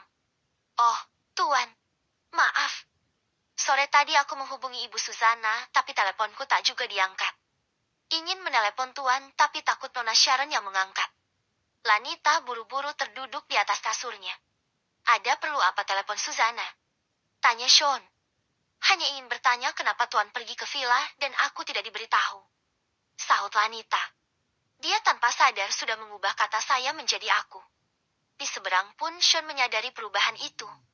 Kenapa aku harus bilang kamu Lani? Tanya Sean. Aku tetap perawat Tuan. Jadi kenapa tak ada yang memberitahuku? Bagaimana di sana Tuan tanpaku? Lanita tak tahu jika ucapannya membuat perasaan Sean semakin gundah. Kamu memikirkanku. Lani? Tanya Sean pelan. Lanita tertegun. Matanya mengerjap lalu menutup mulutnya karena dia sadar sudah berbicara setengah sadar. Sejak bekerja seharian penuh tadi sebetulnya Lani tetap memikirkan Sean. Seharian penuh tadi aku memikirkan Tuan. Bahkan liburan kemarin pun tetap saja aku memikirkan Tuan. Kenapa rasanya setelah Tuan menikah, pekerjaanku mengurus Tuan semakin tipis saja? Apa gunanya aku menjadi perawat Tuan? Jawab Lani sukses membuat Sean ingin pulang saja ke rumah dan melihat wajah lugu Laninya menunduk takut-takut. Lani, kau memikirkan aku. Sungguh, memikirkanmu setiap saat adalah pekerjaanku kini dan itu terasa menyenangkan. Lalu mengetahui kau pun mencemaskanku, rasanya aku enggan berjauhan. Saat ini, aku memang bersama seseorang yang lain. Tapi hati dan perasaanku sepenuhnya ada di sana, bersamamu. 34. Kamu tetap tinggal di rumahku. Lani, kau juga kan tetap bekerja di perusahaanku. Ucap Sean. Apa hanya bekerja di perusahaan? Bukan lagi jadi perawatmu, Tuan? Tanya Lani. Aku sudah punya istri. Sharon cukup mampu dan mau merawatku. Jawab Sean lirih. Kalau begitu aku tidak enak tinggal lebih lama di rumahmu. Apa boleh aku keluar? Mungkin mencari kos-kos Kamu tidak takut dengan ayahmu? Hening. Aku bisa menjaga diri. Gadis bodoh. Apa yang bisa kamu lakukan jika Karta punya 1000 cara untuk memperdayamu? 2 kali sudah kamu jatuh dalam perangkap Karta. Mau jatuh ke lubang yang sama untuk yang ketiga kalinya. Sean marah, kesal dan bingung menjadi satu, tapi suaranya kali ini benar-benar lirih. Hening lagi. Apa keberadaanku yang tidak lagi merawat Tuan tak apa-apa? Di rumah ini? Ya, tinggallah sesuka hatimu. Aku yang punya rumah. Siapa yang berhak melarangmu tinggal di sana? Bukankah aku sudah bilang, ibumu pun akan tinggal di rumahku? Terdengar helaan napas Lani. Tuan, kenapa rasanya aneh? Aneh bagaimana? Tinggal di sini, gratis. Makan pun gratis, tapi aku tak melakukan apapun. Hening. Kau ingin kembali merawatku? Tak ada suara dari Lanita. Hanya terdengar isakan tangis. Sean mengerutkan kening. Hei, kau menangis? Tanya Sean. Apa sebenarnya pekerjaanku kurang memuaskan? Apa karena aku liburan pergi-pergian dengan Aleska? Tuan marah lalu sebetulnya ingin memecat, tapi kasihan padaku. Sean melongo. Dasar gadis bodoh. Kenapa pikirannya sungguh teramat lugu? Kalau boleh aku jujur, kamu perawat yang bisa bertahan selama ini. Silakan tanya Susana. Pekerjaanmu selalu bagus, memuaskan. Telaten dan juga ceroboh serta bodoh. Tapi aku suka. Hening. Beberapa saat. Tuan suka. Ya. Tapi Sharon punya keinginan untuk merawatku. Lani. Dia istriku. Aku harus menghargai keinginannya. Kau pasti mengerti. Hening kembali. Apa kamu menikmati liburanmu kemarin bersama Aleska? Tanya Sean. Ya, tentu saja. Aleska sangat baik dan perhatian. Memang selalu seperti itu dari dulu. Jawab Lani. Bagaimana kalau Aleska aku izinkan tinggal di rumah? Agar kamu bisa selalu sama-sama dengannya? Ah, tidak. Aku tak meminta Aleska tinggal di sini. Aku hanya senang dikunjungi olehnya. Itu saja. Lani cepat menepis. Kau menyukai Aleska? Tanya Sean. Ya, tentu saja. Benarkah? Suka. Ya, aku menyukainya. Tapi suka hanya sebatas teman, tidak lebih. Sahut Lani. Sean mengernyit. Jangan menutupi perasaanmu. Jujur saja padaku. Kau selalu tampak nyaman dan tertawa lepas bersama Aleska. Sementara denganku selalu saja kaku. Tuan dan Aleska tentu saja berbeda. Aleska dulu teman sekelas. Kami biasa bermain bersama. Sedangkan Tuan, kita baru mengenal. Tuan adalah Tuan. Majikan. Atasan. Tentu aku harus menghormati Tuan. Hening. Apa kau bisa memandangku sebagai seorang teman? Tanya Sean lagi. Sepertinya tidak bisa. Tuan orang yang menggajiku. Mana bisa menganggap atasan seorang teman? Tapi aku ingin diperlakukan seperti teman. Kau merasa nyaman dan bebas bicara denganku, tertawa bersamaku. Bagaimana bisa? Tuan sudah memecatku jadi seorang perawat dan lagi, Nona Sharon akan keberatan jika aku menghilangkan rasa sungkanku pada Tuan. Jawab Lani lirih. Sean mendesah. Lagi-lagi kenapa harus ada nama Aleska dan Sharon di antara dirinya dan Lani? Sudahlah, kau kembali tidur sana. Jangan memikirkan apapun. Bekerja yang tekun bersama Damien dan fokus pada kesembuhan ibumu. Kau bebas tiap hari ke rumah sakit setelah bekerja, tapi jangan pernah lepas dari pantauan jauh hari. Kuberikan jauh hari khusus untukmu. Ingat, jam tangan murah itu jangan pernah kamu lepas kemanapun kamu pergi. Ucap Sean menyerah dengan kenyataan jika dirinya sudah beristri. Tapi dia masih ingin melihat Lani berkeliaran di rumahnya. Tuan, panggil Lani pelan. Terima kasih. Tuan baik sekali. Aku yakin Nona Sharon bisa merawatmu dengan baik dan tentu saja dengan penuh kasih. Hah, Lani, kamu yang bisa merawatku seperti itu. Ketulusanmu jauh di atas Sharon. Sharon merawatku karena dia tahu aku tidak buta dan tentu saja hanya mengincar uangku. Kau tidak tahu itu, Lani. Sean membatin kesal dan gundah menjadi satu. Tidurlah. Besok kamu harus kerja. Lirih suara Sean mengakhiri panggilan telepon dari Lani. Sean berjalan dari teras villa menuju kamarnya. Untung saja Sharon sudah tertidur lelap. Dia bebas berjalan sendirian tanpa harus berpura-pura. Sean tak tahu jika di dinding sebelah, Susanna sedang berdiri menyekap Dimitri. Keduanya belum tidur, sedang berbincang di taman villa. Saat Dimitri melihat Sean keluar villa malam-malam tanpa meraba apapun seolah dia bisa melihat, Susanna panik. Dia menyeret Dimitri ke samping villa agar luput dari pantauan Sean. Tapi sayang, seluruh percakapan Sean di telepon didengar oleh Dimitri dan Susanna.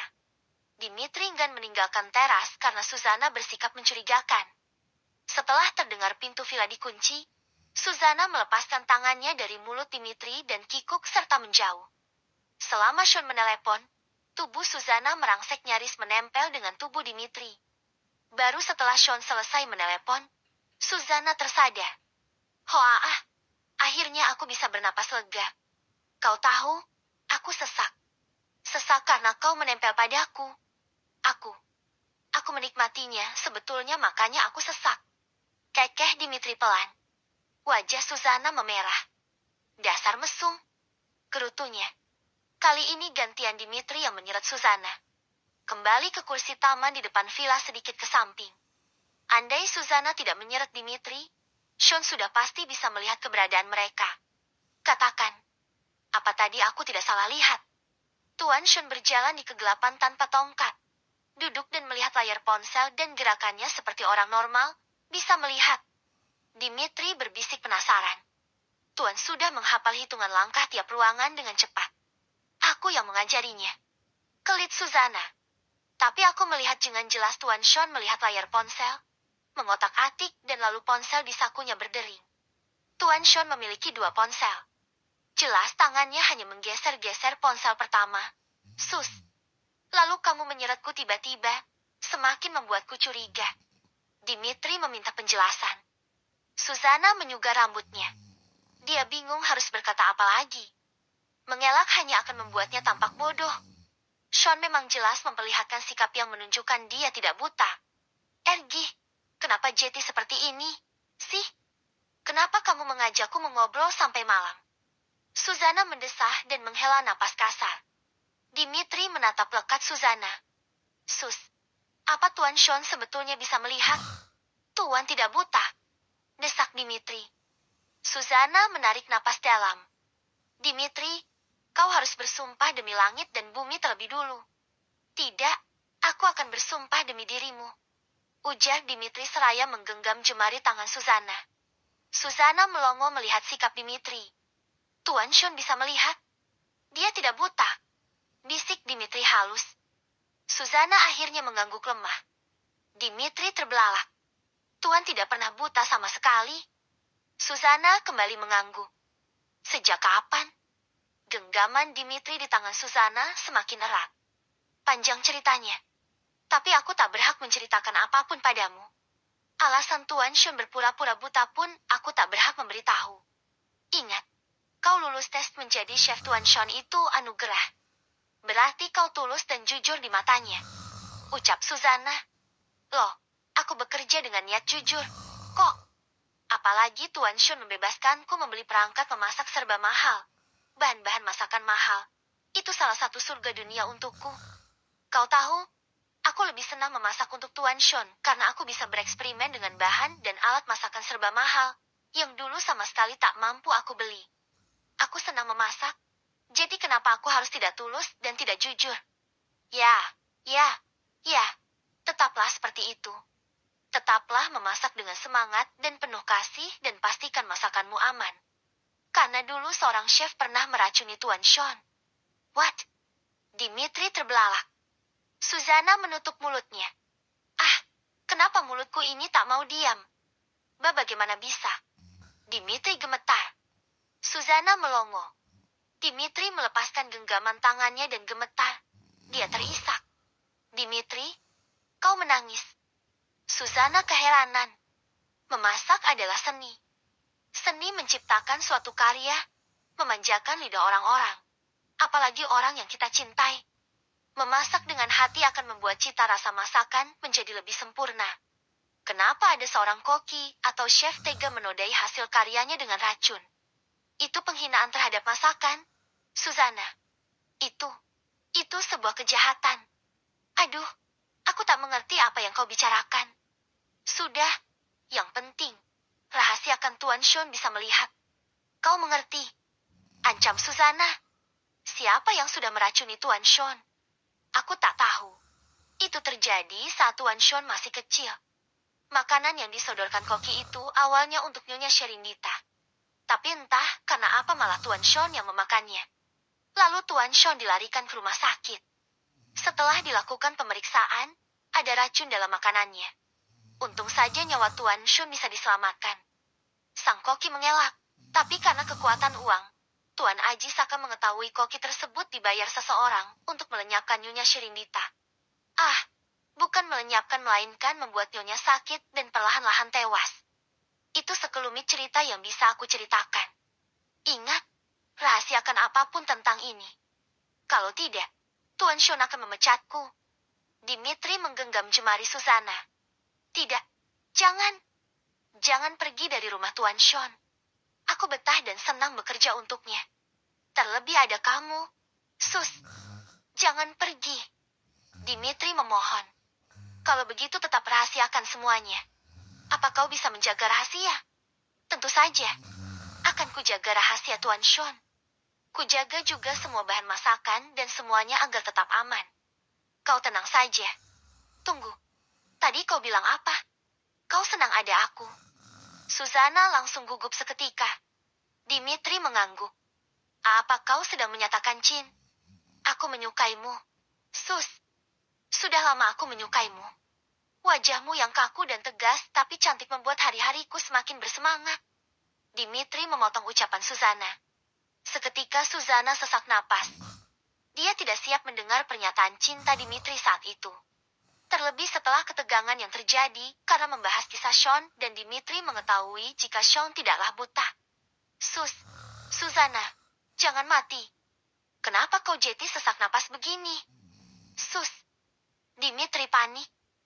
35. Susanna, kamu kenapa? Dimitri menepuk-nepuk pipi Susanna. Tapi lalu Dimitri menemukan ide. Kau sesak napas. Mau aku kasih napas buatan? Bisiknya. Susanna melotot. Napasnya terhenti dan mendorong Dimitri menjauh. Susanna lekas masuk pavilion tak peduli panggilan Dimitri padanya. Dimitri menyusul Susanna. Tapi Susanna sudah keburu masuk kamar dan mengunci pintu. Kamu asma beneran apa akting? Kenapa megap-megap? Dimitri mengetuk-ngetuk pintu kamar Susanna. Terdengar pintu kamar lain dibuka. Rashid keluar kamar. Ada apa sih malam-malam ribut? Rashid membawa gelas kosong. Susanna sesak napas. Sahut Dimitri. Aku tak apa-apa. Teriak Susanna dari dalam kamar. Kamu nggak bohong? Tanya Dimitri menempelkan telinga ke pintu. Tidur sana. Aku ngantuk. Teriak Susanna. Bagaimana? Diterimakah? Dimitri membuat ulah. Rashid mengernyit saat menuang air dari botol besar di lemari es mendengar ucapan Dimitri. Diterimakah?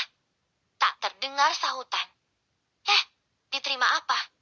Rashid sudah ada di belakang Dimitri. Aku menyatakan cinta pada gadis di dalam sana. Jawab Dimitri santai. Rashid terbelalak. Kau? Dimitri heran. Apa? Kenapa melotot? Susana gadis yang selama ini aku idam-idamkan. Berani-beraninya menyatakan cinta duluan. Geram Rashid. Dimitri melongo. Di dalam kamar sana Susana tambah sesak napas. Kenapa ada dua lelaki yang tiba-tiba tertarik padanya? Tidak bisa. Aku yang lebih dulu menyukai Susana. Kau tidak boleh menyatakan cinta duluan. Cancel. Rashid mengancam. Dimitri melongo. Mana bisa cancel? Memang perasaan bisa dicancel. Sergah Dimitri. Orang aneh. Salah sendiri diam saja. Giliran keduluan malah kebakaran bulu kaki. Gerutu Dimitri. Aku tak mengizinkan kamu menyukai Susana. Rashid bersikukuh. Kalian bisa diam. Tidak. Berisik. Aku mau tidur. Teriak Susana dari dalam kamar.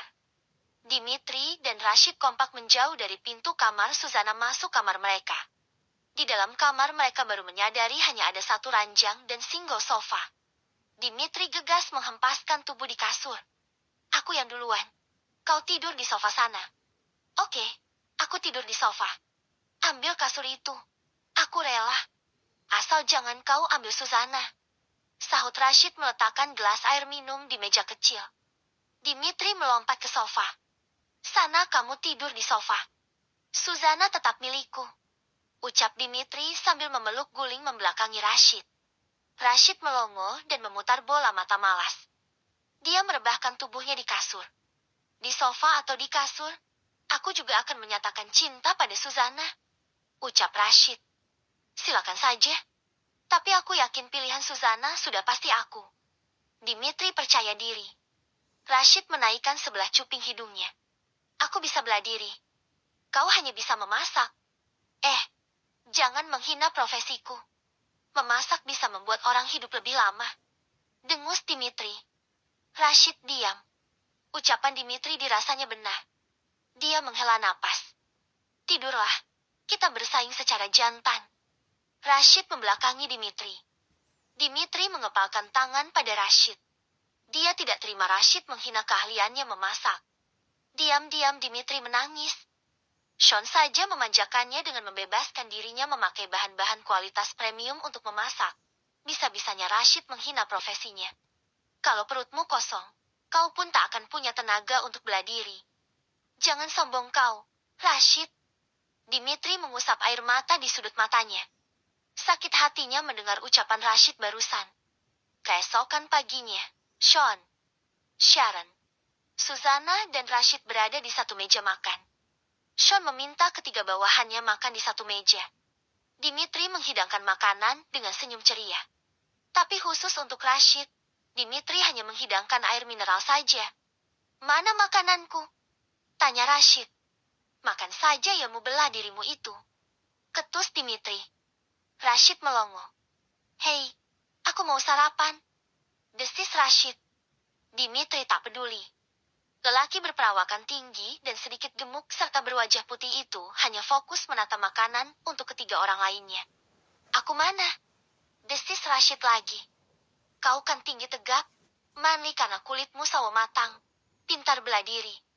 Tidak makan juga pasti kuat, tak akan mati kelaparan. Sahut Dimitri seraya duduk di sebelah Sean. Rashid mengepal pada Dimitri. Kalian kenapa? Tanya Sean. Ayo, dimakan. Tuan. Abaikan Tuan berotot kekar itu. Dia tidak usah makan akan tetap hidup makmur sentosa. Sahut Dimitri. Awas kau, Mimit. Desis Rashid. Susana memijat pelipisnya. Pening karena pertengkaran mereka dari semalam ternyata belum reda. Susana, ada apa dengan mereka berdua? Tanya Sean yang sedang dipakaikan celemek oleh Sharon. Mereka merebutkan aku, Tuan. Jawab Susana santai. Sean terbelalak lalu tergelak. Tinggal Dimitri dan Rashid yang diam saja saling bertukar pandang dengan kesal. Rashid menghina profesiku sebagai chef. Dia bilang aku hanya bisa memasak sementara keahlian dia bela diri. Coba saja dia tidak makan 3 hari 3 malam. Apa bisa dia bela diri? Ada juga mati lemas karena kelaparan. Dimitri mengadu pada Sean. Sean semakin terbahak. Sharon ikut tersenyum sementara Susanna resah karena dia diapit oleh Rashid dan Dimitri. Kalian ini kalau mau bersaing ya harus secara jantan. Bersiang secara sehat. Maafkan dia sekali ini, Dimitri. Biarkan dia makan. Kalau kelaparan kita tidak bisa pulang, siapa yang akan bawa mobil? Keke Sean merasa geli dengan tingkah bawahannya. Dimitri mendelik pada Rashid. Mana makananku? Bisik Rashid. Ambil sana sendiri. Gerutu Dimitri. Terpaksa Rashid berdiri lalu mengambil sendiri sisa makanan di atas kitchen set di belakang meja makan. Ayo, kita makan. Jangan rusuh. Berdoa, dimulai. Sean merasa terhibur dengan 3 orang bawahannya itu. Sharon telaten menyuapi Sean. Meski dia sebetulnya kecewa. Tadi malam Sean tidak menyentuhnya sama sekali. Jangankan menyentuh. Diajak berciuman, Sean selalu mengelak. Sharon mengalah. Dia pikir Sean masih teringat saat dirinya dan Josh berciuman di kamar Sean. Tuan, semalam kenapa Lani menelepon? Tanya Susanna saat dirinya sedang berdua dengan Sean di tepi kolam renang. Sharon sedang tidur siang. Dimitri sibuk membersihkan alat tempurnya. Dan Rashid sedang mencuci mobil karena kemarin saat berangkat ke puncak Bogor, hujan mengguyur bumi. Susanna meminta maaf dengan sangat jika Dimitri mengetahui dirinya tidak buta. Sean hanya menghela napas pasrah mendengar cerita Susanna. Kalian sedang apa sih malam-malam masih mengobrol? Kau tegur Sean. Kita hanya mengobrol. Tak ada aktivitas lebih dari sekedar mengobrol. Kok? Sahut Sharon. Aku memang percaya pada Dimitri. Ya sudah tak apa-apa kalau dia tahu. Lagi pula, aku sudah berencana akan mengakhiri sandiwaraku. Ucap Sean. Nanti malam Jetty pulang? Tanya Susanna. Besok pagi saja. Jawab Sean. Aku ingin menguji kembali perasaanku. Kenapa susah sekali menyentuh Sharon? Kenapa bayangan dia sedang berciuman dengan lelaki ingusan itu terus saja membayangiku? Entah apa di luar sana, Sharon bisa lebih dari sekedar berciuman. Desah Sean. Tuan belum menjawab pertanyaanku. Selah Susanna. Pertanyaan yang mana? Kenapa Lanita menelepon jam 12 malam? Dia baik-baik saja kan di rumah? Tanya Susanna. Oh, iya. Dia baik-baik saja. Dia hanya rindu padaku. Sahut Sean pelan dan menunduk. Susanna melongo. Rindu? Dia kehilangan aku. Merasa pekerjaannya merawatku direbut oleh Sharon. Tapi dia tidak bisa apa-apa. Aku menangkap perasaannya, tapi dia sama sekali tidak menyadari jika perasaannya mungkin saja rindu. Kekeh Sean. Anda sebegitu percaya dirinya. Susanna memiringkan kepala. Sean termenung lalu tersenyum. Aku senang, Tuan. Sejak ada Lani, wajah Tuan yang kerap ditekuk berlapis-lapis kini mulai mengendur, lebih rileks dan sering tersenyum. Senyum Tuan sungguh bisa menjungkir balikan hati perempuan mana saja. Susanna berkata dengan senyum lembut. Aku tampan? Tanya Sean. Ya, tentu saja. Tapi kenapa kamu malah menyukai Dimitri? Kekeh Sean. Rona wajah Susanna kembali memerah. Rashid juga ternyata diam-diam mengincarmu. Aduh, asmara 3 hati begitu menggelikanku hari ini. Sean tergelak. Tuan, biar itu menjadi urusanku. Bagaimana dengan Tuan sendiri? Bagaimana dengan rindu gadis kecil itu? Lanita Zelia. Susanna tak mau kalah diledek terus-menerus oleh Sean. Ah, kita pulang nanti sore kalau begitu. Sean memberi perintah. Sore hari. Lani. Lani. Sri berteriak histeris saat Lani hendak naik ke mobil jauh hari. Baru pulang kamu mau kemana lagi? Sri terengah-engah. Aku mau ke rumah sakit. Jenguk ibuku. Sahut Lani. Sri menepuk-nepuk dadanya. Dia menyodorkan ponsel pada Lani. Tuan Sean kecelakaan. Ucap Sri. Apa? Lanita terkejut. Itu. Telepon dari Ibu Susanna. Cepat terima. Halo. Lani melihat wajah Susanna yang terluka. Lani, kami mengalami kecelakaan saat hendak pulang. Kamu kesini bersama Johari dan yang lainnya. Ya. Segera. Ke rumah sakit Kencanawati. Jangan lama-lama. Susana berkata lemah. Ya Tuhan, Ibu. Bagaimana dengan Tuan Sean? Lanita panik. Tuan Sean terluka parah. Kau cepatlah kemari. Panggilan diakhiri. Lanita sibuk mengatur Jauhari dan yang lainnya untuk segera menuju rumah sakit tempat Sean dilarikan dari lokasi kecelakaan. 36.